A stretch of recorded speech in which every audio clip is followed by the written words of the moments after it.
Okay, good to see everybody. When I come in here for this, it's always a reminder that there's no place like LSU to play college baseball, and very grateful, for the coverage and the exposure all of you, give our players and our program. It's truly unique relative to our sport. We've had a great 6.5, 7 months since ending 2023. Very proud of the players in terms of what they've done and put in. We have a lot of really good development stories that, will come to light as we get into the 2024 season.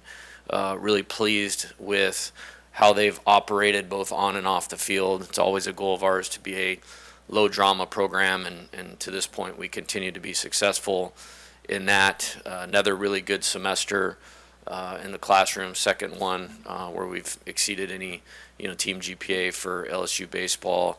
And as I said, a lot of work on the field. Again, for the third year in a row, we've had a ton of transition in terms of our coaching staff, and couldn't be more convicted that we definitely have the right guys in the building and the positive impact they're having, on our players, and have mixed well with myself, Coach Jordan, Coach Wanaka, Jamie Tutko, but adding Coach Yeski on the pitching side of things, Coach McMillan on the strength and conditioning side of things, and Terry Rooney has been a massive lift for us, and really happy with how we're operating on a daily basis in terms of moving the way that we want to. Logistically, how this will shake out is we'll have 18 practices over the next 21 days with 3 off days. Those will, largely depend on weather.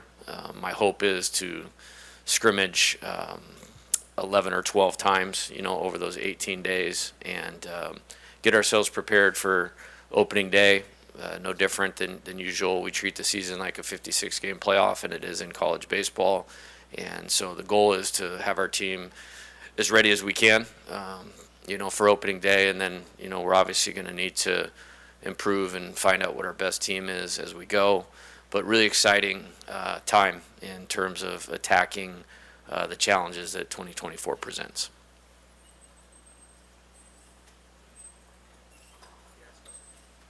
If you have questions, let Mason or Bailey know. Hey, Coach, here in the back. How do you raise the bar in 2024 after last year's season? Well, that's how I operate my entire life, is always like what decisions can propel us in the program forward. And in terms of results, it's hard to do much better than that team did. I think attacking different challenges and what I would call our process of winning and constantly improving that. And, college baseball and college athletics is kind of under construction, as we know it. But if I look at how we operate, and this is always how I choose to do it, at the highest possible level, what improvements can we make in doing that? I'll give you an example. Very thankful to our administration. We were able to go get Jeremy McMillan, who I believe is the best strength coach in college baseball, and bring him in.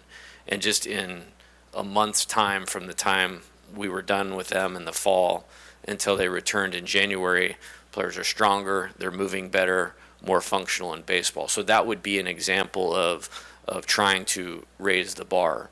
I think, bringing in, Terry Rooney, along with Josh Jordan and myself, try to recruit at the highest possible level and continue to add the talent needed to compete at the top of college baseball on an annual basis, which has been not easy to do, in this modern era. And I believe there's several reasons for that. But I think, our MO as a program is always focusing on what's important right now and how we do what we do. We all know what we want to do, but how we get there is where we put all of our focus. Coach, I have 2 questions. What did you see in Gage Jump to want him to get him to come here and want him to come here? And then how has he come back from the injury?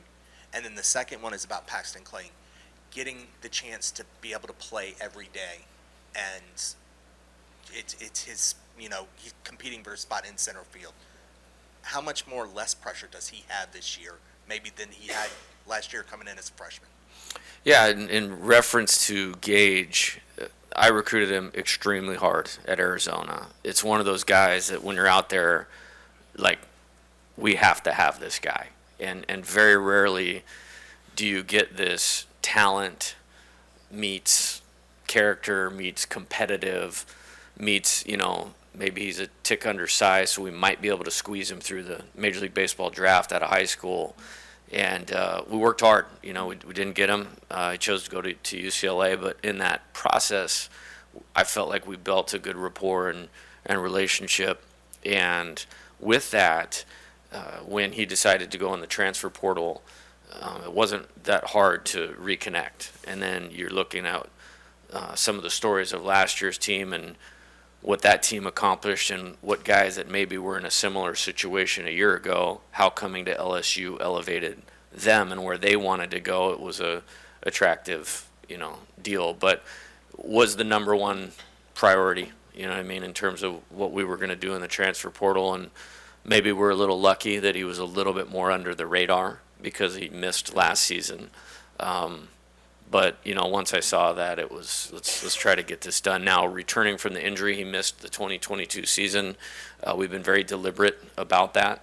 I think he threw a total of 6 innings in the fall, and we built him up to he threw 1 inning, and then 2 innings in the 2 outside scrimmages against McNeese and Louisiana Lafayette. He'll throw 2 innings, today or this weekend, and we'll build him, accordingly, to be effective as he can be at the beginning and improve as the season goes along. But he's responded really well. In regards to Paxton, massive, get for us to, once he opened up his recruitment to get him back to LSU. And, it's easy to forget that, he was hitting leadoff opening day last year on that team. And so that says everything you need to know about what I believe, Paxton's capability and ceiling is. I have great faith in him. I think he's made some great strides in his development. He's one of those guys, as I said, I'm excited for everyone to see the fruits of the labor of the work that they've put in, in his case, both physically and mentally and experience. Let's not forget he grew up in Pennsylvania, which, because of weather, you have to overcome that in terms of your baseball development.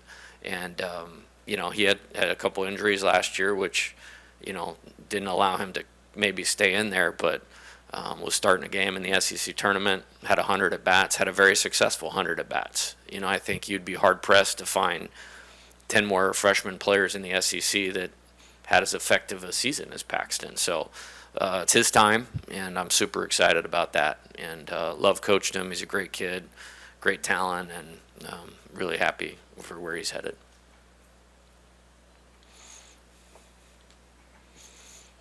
Hey, Coach. I have 2 questions. One, how has the team adjusted to now being the Hunters of the Hunters from last year?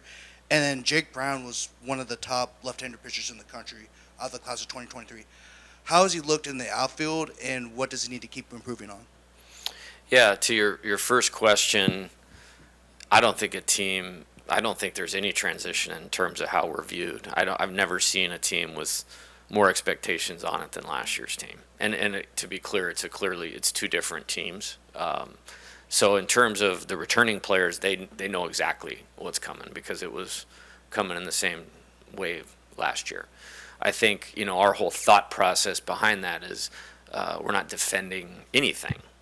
When you're being hunted, you're kind of on defense. We're not doing that. We're attacking 2024 and this opportunity. And we've put a lot of time in explaining to the team exactly what that looks like from a mindset standpoint. And so feel really good about that. In terms of Jake Brown, obviously one of the best high school players in the country, much like, Paxton, we had to work hard to get him through the MLB draft, and we did. And love the fact that, he's from Louisiana and how much he loves LSU, and playing here meant something. It's always a good sign when your recruit goes and watches your team in the College World Series. And if you're sitting in that crowd, especially as an LSU person, and seeing that in the opening game against Tennessee, like, you're not going and playing minor league baseball in front of 12 dudes in Goodyear, Arizona. You're not. And, I think he's really developed on the position player side of it. I'm not surprised at that. I saw him play in the spring last year. when his team was over here playing locally. And he's a great athlete, has the right kind of toughness, and there's a lot of guys that fit into this category, but he's what I want, an LSU player or incoming player to be, and really happy about Jake on both sides of the ball. Good year is lovely this time of year. It is this time of year, for sure. Not in July. Everybody wants to know about your rotation and your staff, I guess. So just get us caught up to speed on where you're at identifying, the guys that you think will be useful early this season. Yeah, in terms of the pitching staff, we like where we're at. It was a really deliberate effort, really from the first day of being here to improve or upgrade the pitching talent. It's obviously the most important part of winning baseball. Winning starts and ends on the mound. So I think we did a great job over 2.5 years or 2 years leading into this school year of assembling and collecting a lot of pitching talent. And I think last year's pitching staff was great. It was so deep that we were able to survive injuries and still win the national championship. I think we're in a really good spot. The next few weeks will determine a lot. We're going to be super deliberate in terms of building up pitch counts. There's certainly more than 3 guys that we're extending their pitch counts. We have 8 games in the first 10 days of the season, trying to fit in the 56 in 14 weeks. And I'm excited about that because I think we're well positioned. Obviously at the end of the season last year, there wasn't 4 better pitchers in the country than Thatcher Hurd. Obviously from probably the time, I had a great close game at Auburn, really kind of epic 5-inning performance at Georgia to help us win that game in 12 innings. Outstanding effort in the SEC tournament.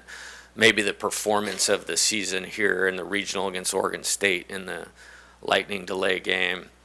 Didn't actually have to use them in the super regional, but held the number 1 team in the country to 1 run over 6 innings in 2 appearances. And then obviously a phenomenal performance in the championship game. So he's obviously, in the top of that mix.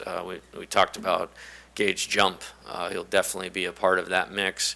Adding Luke Holman from Alabama, maybe as important as anything that we did to improve this team.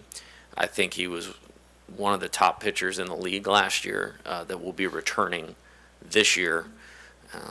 And so probably start there. I think there's another layer of the staff. Nate Ackenhausen is, I trust Nate with my life. That performance against Tennessee was amazing. He was kind of a go-to guy in all the key games, especially early in the season, and feel comfortable with him really doing anything. And so you'll see him in that mix. Griffin Herring, again, also, Omaha hero, but also very, very important in terms of what we did last year. He got to the point early in the SEC schedule where we could bring him in leverage situations, and he came through and gave us some length while he was doing that. And so those are guys that I feel good about. And then there's a ton on the back end. And there's a ton. Justin Lohr, transfer from Xavier, will be a guy that you will go to a lot. I love everything about him. I love the pitchability, the competitiveness, the toughness, the focus. It's winning pitching, in terms of Justin. Cameron Johnson, obviously well documented in terms of his talent, and that will speak for itself. I think with Cameron, the most important thing, or the most impressive thing to me, is he is more mature beyond his years relative to being ready for this, and he has a ton of confidence. He should have a ton of confidence, but he's controlling those things really well. Gavin Guidry, obviously, was as important as anybody to our success. Some guys have elevated themselves from last year. DJ Primo, Aiden Moffitt. Both those guys essentially didn't pitch last year. They'll be moving on to professional baseball after next year when it's their time. That's how much talent they have, and really excited about what they've done, with Coach Yeski. Christian Little, very good fall. So really happy about that. And Kate Anderson, another freshman that has got a chance to be a superstar. I would include him in that potential starting mix. I like the fact that we could be right-handed when we need to, left-handed when we need to, depth, matchup. And so I think we're in a really good spot. Hey, Coach. With Josh moving to second base, what's the chemistry sort of look like between him and Michael Braswell up the middle? Yeah, I love Josh Pearson. I think he's one of those guys that you can ask him to do anything, and he's going to find a way within his talent or skill set to do it. I think it's my job to always look at how do you raise the ceiling of your team, be thoughtful of that, and then give them a plan to go work to execute that, and then open up options and opportunities. Let's not forget we largely won the national championship because of the ball he caught off Wyatt Langford's bat in game one. If that gets over his head, we don't win the national championship. So he's an outstanding outfielder. He can go back to the outfield at any minute.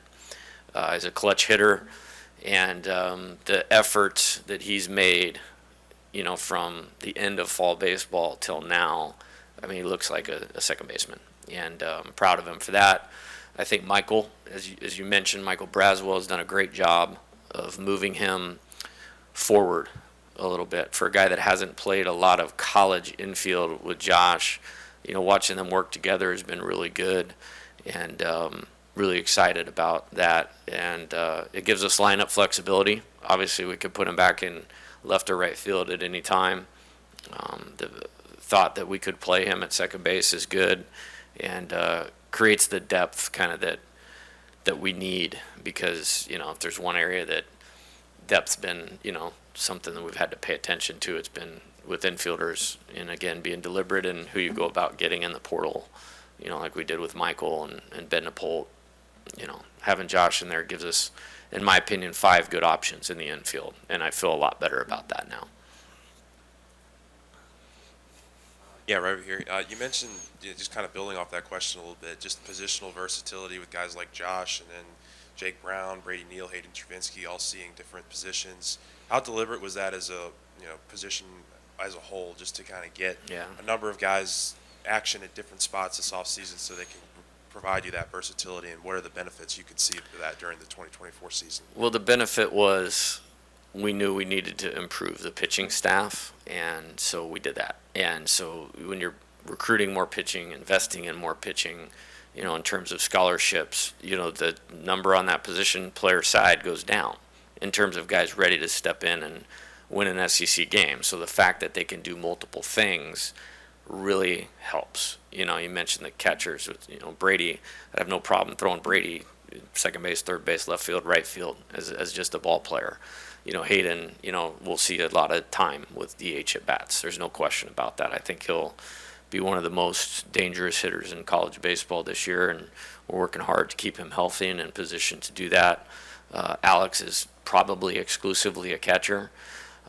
Jake Brown can play all 3 outfield spots, can play first base, and it helps a lot, especially with maybe the construction of this roster in terms of where we sit today. The fact that guys can move around is going to help us with depth, with matchups, because it may not be quite the same in terms of bodies. I believe that it will be at some point, whether that's this year or next year or what, because guys are really developing in front of our eyes, and we've seen some of that since we've come back, but it really helps, on this team. Hey, Coach. Christian Little, one of the guys that you talked about wanting to take that extra step of development moving into the season. You said he had a great fall, but can you elaborate a little bit on that development towards the team this season?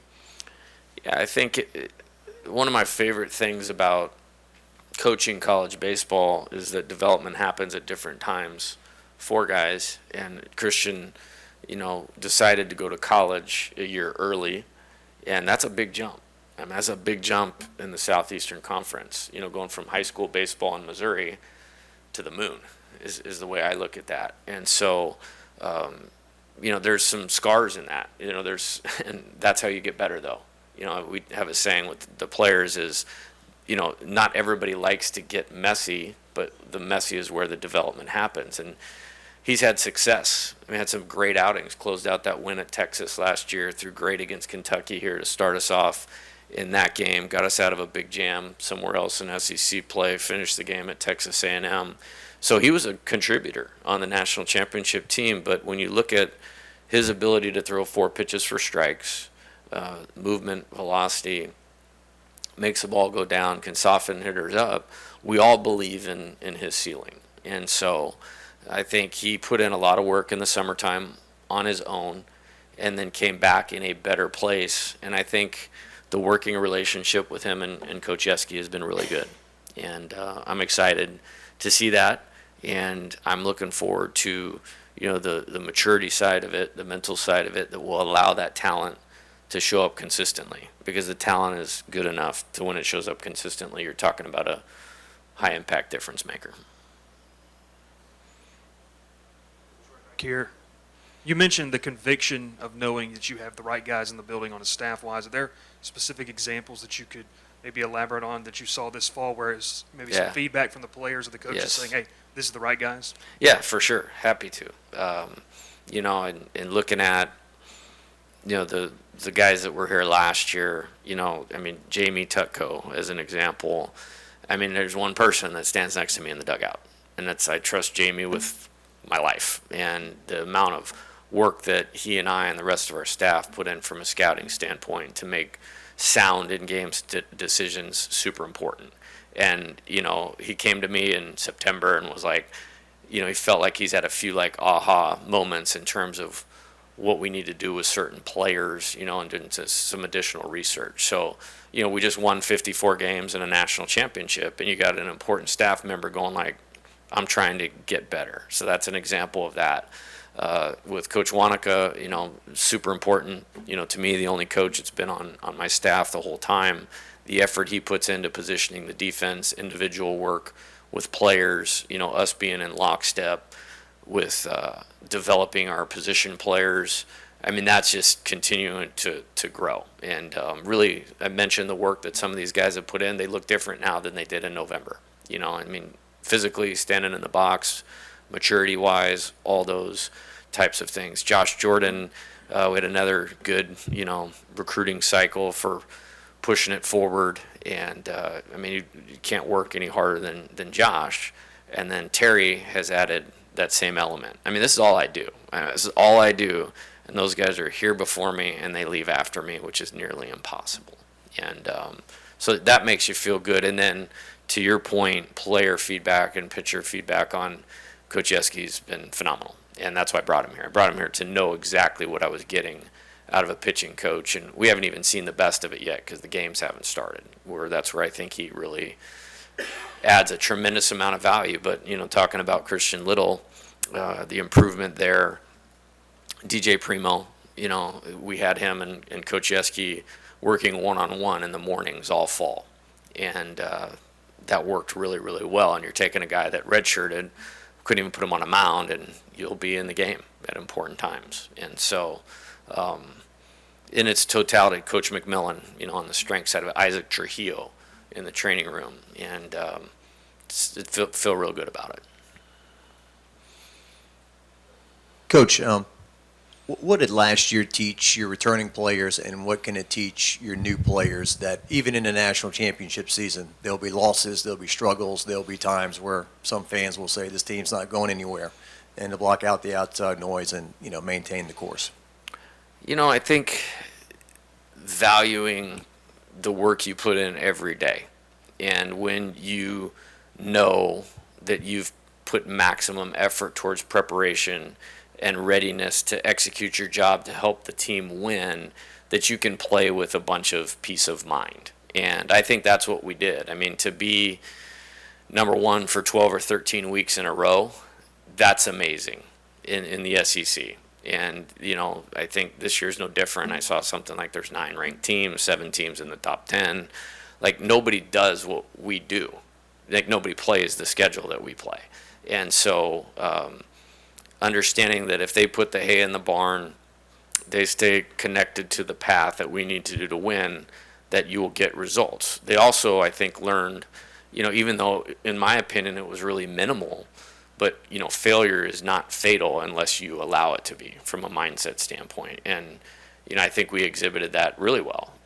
Home series loss here late, even though we won 7 SEC series in a row, lost 2 in the SEC tournament, which is basically because of me. I mean, the decisions that I made to pull pitchers out of the game and not play certain players. But they responded from that, played our best baseball of the year in the postseason last year. The Yankees were not beating us in the regional or super regional last year. And then in Omaha, I mean, you lose game 2, which we played good. We lost to one of the best pitchers in the country in a great game that they got a 2-out hit in the 8th inning, and we didn't. And so, you know, bouncing back from that to win 3 in a row, and then, you know, the 24-4 game. So I just think they're well positioned to understand what this is really about. And so if they keep their eye on the ball, no pun intended, that, you know, you can get through things. And we're going to have to do that, because the only thing I can ever guarantee them in a college baseball season is adversity. And so we're going to need to utilize that experience for our benefit for 2024. Yeah, Jay, what were your conversations with Travinsky like to get him to come back, and what's his greatest value to this team? Why you wanted him back? Yeah, and I did work hard on that. You know, there was guys on last year's team where it was their time to go. Even if it was a little bit in the middle, it was definitely their time to go for their best interests. And I always try to find a situation where the player wins and the program wins. And with Hayden, you know, at least since I've been here, he hasn't had a stretch where he's been healthy. And so I still believed there was more on the table for him at LSU. And he believed the same. And it is really cool to see that type of maturity, because he definitely could have been drafted and signed. I mean, that was all him to decide that he wanted to do this. And so in terms of value, I already said I think he will be one of the most dangerous hitters in college baseball this year. I mean, and I think he's gotten better. I thought he got better last year, and throughout this fall, the maturity in the at-bats is what you'd expect of a guy with that talent, with this experience to have. Now it's our job to keep him healthy, keep him on track, and really pleased with Hayden, Alex, Tommy, Thatcher, Josh Pearson, Will Helmers. Those guys saw the value of great player leadership last year, and maybe one of those lessons that Jock was referring to, and they're paying that forward in a big way, and he's right at the center of that. Hey, Coach. Brady Neal obviously contributed in a really, really big way last season, for the better part of the season, before his injury. After that injury, how did he kind of shift in ways that he can still contribute, but obviously in a much different way? What did those roles look like? What was his attitude towards those roles? Yeah, Brady, again, like Christian, he skipped his senior year of high school. And probably lucky for us, because he probably wouldn't be here had he not done that. And he was a huge part of our team. We were never not the number 1 team in college baseball with him as the everyday catcher. And that was a blow at the time, and luckily we were well positioned with Alex and Hayden to overcome that. And I remember it was pretty clear he was going to be out for a while when he got hurt, and you know, I grabbed him the very first game. He wasn't playing, and I just pointed at Cade Beloso, and I said, hey, I want you to watch every single at-bat that Cade Beloso takes the rest of the season, because if you can do this, along with all the other things that you do well, you're going to leave here a very happy player, and there's going to be a pro team that's going to be really happy to draft you really high someday. And, you know, it was a tricky injury, so it wasn't like, hey, just rehab and get better. Like, it needed the time that we gave it, and he's in a good spot now. And I think he grew a ton, and that's part of why guys need to come here. And it's just, we want it to be all sunshine and rainbows, you know, Dylan Cruz from the first AB of his life till, you know, singling to center field in his last, and it just doesn't happen like that. And so I'm proud of him. I'm proud of his growth and development, and just the conversations he and I have now on a daily basis are much more advanced than they were a year ago. And, you know, he's going to be a huge part of this team, you know, this year and next year. Trey was so good for you at first last year. How are you positioned to field that position now? Yeah, Jared is going to probably be the first baseman as of today. You know, much like Paxton, that's a guy I want to get behind and go. And as long as the mindset is right, then I feel good about that. He's a huge target. I thought he was so good, or maybe a little more advanced than we thought, that it allowed us to past the time where Trey was hurt and couldn't catch the ball at first base from a throw across the infield, that we could leave him in the outfield. And Jared, over 300 and hit 14 homers in the SEC as a freshman. That's great production. And he's super competitive. He's obviously super talented. We've survived 2 years of Coach Kelly not trying to drag him over there and play D-line. So that's a good thing. I texted, somebody around him and just like, hey, make sure he's continuing to get his work in over break defensively, because defense at first base, as we saw, is one of the most undervalued things in baseball. But I like where he's at right now. That's just kind of my follow-up. It's different athletically, right? But it doesn't mean it can't be successful. Yeah, for sure. And again, the player you're talking about, pretty special. Sometimes he would just fall on the ball and I'd have no idea how he caught it. Special hand-eye coordination, confidence, all those types of things. But we had a little joke, Jared and I, going through this year. It's and it's already broken. Hey, I never want to hear how good a first baseman Trey Morgan is again, because they already forgot, because you're just doing your job. You don't have to be spectacular Gold Glove like that, but that you're just doing your job. And I think he's even doing a little more than that right now. So I'm excited about that. You mentioned Cade Anderson earlier. Just what have you seen from him since he stepped on campus, and how big of a role can he have this year? Yeah, really pleased. I think had he not had the injury in high school, he may have been difficult to get to college. And it's one of those things that maybe we got lucky. I think the poise, far beyond the years, the athleticism, the confidence, so those mental game pieces where players have to develop the most, probably. He checks a lot of those boxes. And then you talk about explosive life on the fastball, the breaking ball going down, soften up with the changeup. It's pretty good. He's really good. And, same kind of thing.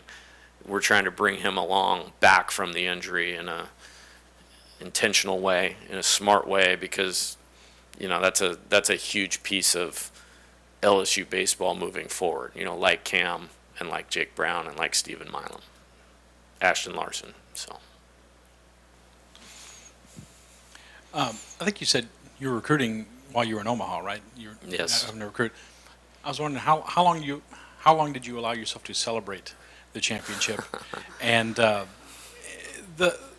obviously everyone talks about when you win a championship, it's easy to want to take a breath and enjoy it a little bit. But how have you tried to have the mindset of, as you said, attacking, and how are you trying to translate that to the team? Okay, that was a lot, Scott. That's okay. No, it's all good.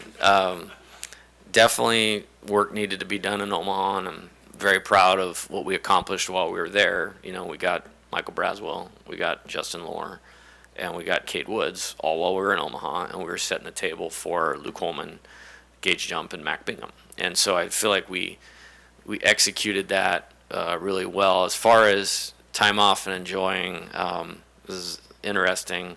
I tried not to go to bed on the Monday night after we won. I made it till about 4:40. And then the next day we flew home, and that was great, the flight, and got back. And then, it was just like, hey, there's a few things I need to do. Nobody was worried about us getting our appropriate time to celebrate. So I remember doing some things the next day. Celebration was phenomenal. But then Thursday and Friday, we had individual meetings with the team, and, got on a plane Saturday morning. And it was fun seeing a few of our supporters at the BTR airport going what are you doing? It's trying to do it again. And went out and saw Luke Holman, that day. And so that was kind of the timeline on that. I think as far as your question, which that's where my focus is at, is, honoring the process of how we roll, for lack of a better way to say it. And I'm really pleased with the players right now. There is just a attitude about we need to go about this a certain way, to try to keep our seat at the table, or make our seat at the table, because we have a great schedule, we have great challenges. It's another up year for the SEC. Everybody's getting twice as many players as we are in the portal, and so there's some challenges, but how they're going about attacking those challenges has been really positive. There's no complacency, and just this thought that there's a need to accomplish something for them. Last year it was, we need to want to get back to the top. Again, one step at a time, but program hadn't been to Omaha in 6 years. And then now it's about them creating their own legacy. Not easy to do. This is the best program in college baseball. There's only one time in the 2000s have been to Omaha back to back. So that tells you how hard it is. And so if it's that hard to have any chance to create their own legacy, it's going to require their undivided attention. And so we've celebrated appropriately, and when the season's over, and people want to still celebrate 2023, it's great. But for now, this just requires our full attention. And that's how we try to do it all the time, so I don't think it's that big a shift. Zeb Ruddle obviously was a guy who redshirted last season. What has he sort of done, I guess, over the last 8-9 months to sort of prove that he could be a guy who could help you guys out this season? Yeah, Zeb had used his time well last year while he was redshirting. He added some strength. He went out to summer ball, had a really good summer. Cal Ripken League for the Bethesda Big Train. Had a good fall, played well in the outside games. And, I love his work ethic. I love his toughness. Again, he is an exact type of person that we need and want in the program. Understood, the situation last year. And it's a competitive situation again this year, but there's at-bats for him to get. And he's one of those guys that early returns in terms of how he looks today is better than how he looked in the fall. And I wouldn't expect anything less because of the work ethic and the character of the person. And we're trying to give him a really specific template, as we do all the players, of where we need them to get to make the best impact on the team. I think he's definitely doing that. Hey, Coach, back in the back again. Back to Tuco. You mentioned him earlier. Tuco, excuse me. I'm assuming you know about the situation with the gentleman helping his mom in the airport. And he was offering LSU tickets? Yeah. What does that say about his character? Yeah, he's a 10. Yeah, that's one of the most important people in my life. There's probably 5 of them. Jamie's on that list, But that's classic him, and everybody's like, whoa, what a cool story, and this and that. I see it every day. So it is a cool story, but I'm not surprised just because that's how he is. Hey, Coach, in the back here. What are some of the unique things that Tommy brings to this team, and what are you hoping that he could add to his game this season? Yeah. What is wrong with you people? It took us however many minutes to get to the best hitter in college baseball. Good job. He's special, dude. I mean, just the competitive nature is second to none. When he steps in the batter's box, it's something else. And obviously we saw that to the tune of whatever it was, 105 RBIs. And it wasn't just 105 RBIs. It was always when we needed it. You know what I mean? And just the drive to be as good as he possibly can be, the intent behind that, and it served him well. I mean, surgery right after Omaha on his shoulder, missed the entire fall, but kept his body in a great spot, took an exceptional step in leadership, during that time, and super proud of Tommy for that. And then, has rehabbed in a way where he's ready to go. And you wouldn't know that he didn't take an at-bat for 6 months, the way he looks right now. And so I'm proud of him for that. So just complete is, again, the word that I would use, and super excited about him being here this year again. Coach, the role that you see for Gavin, do you see anytime middle infield kind of thing, or is it Gavin Guidry, the pitcher? And what have you seen in terms of the development of Gavin this year and through the fall on the mound? Yeah, he's going to mainly focus on pitching. With that being said, he's such a good athlete that when you trickle down the roster for SEC play, I have no problem putting him in to play defense, run, step up to the bat, execute something. But we're going to put the focus on pitching because I don't want to say we didn't throw him into pitching. We built him up to pitch last year, but he didn't pitch in the fall last year. And the load that he took on throughout the season, we did not have him pitch in the fall. We went back to the position player thing, and so kind of slowly built him up again. But I'm really excited for him to be able to dive in on this and this alone and see where we can get his ceiling. And as a competitor, he's going in the game. I mean, that's just how I feel. Like when he's on the mound, I feel like you're going to win. And there's a lot of guys on this staff that I feel that way about. So I think there's some untapped potential by focusing on that, but we're not abandoning the potential to contribute on the two-way thing. We're just going to put more focus on the pitching for his benefit. What were your first thoughts when you heard Michael Broswell was going to be leaving South Carolina? And how important is it that he came to LSU? Yeah. So my first thoughts was he went in the transfer portal, and I yelled at Josh, like, get me his number, like, yesterday. And so he did, and we called him, and he's like, hey, Coach, we had just beaten Kentucky in the Super Regional. And if you remember, Game 2, that was the game, like, Jordan made, like, 3 ridiculous plays.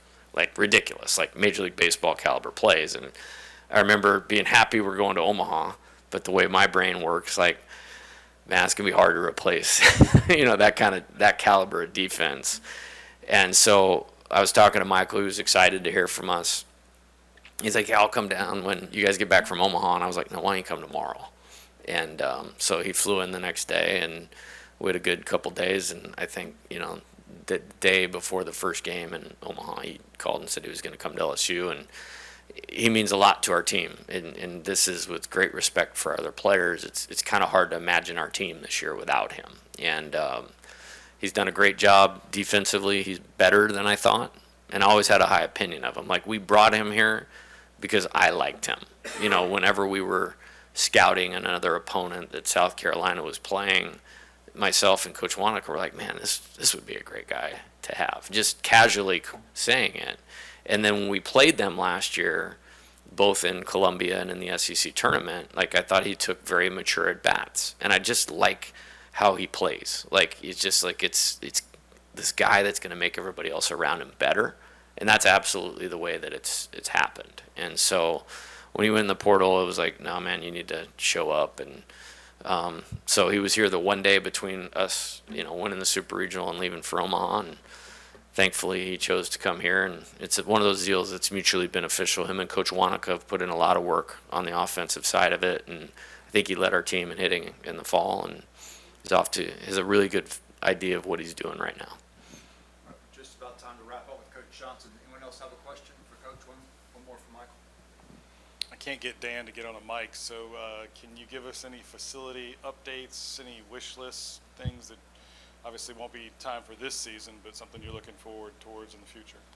Yeah, I think, it's two things, in terms of stadium upgrades. You have the player development, which that's always number one for me. And then you have the fan amenities.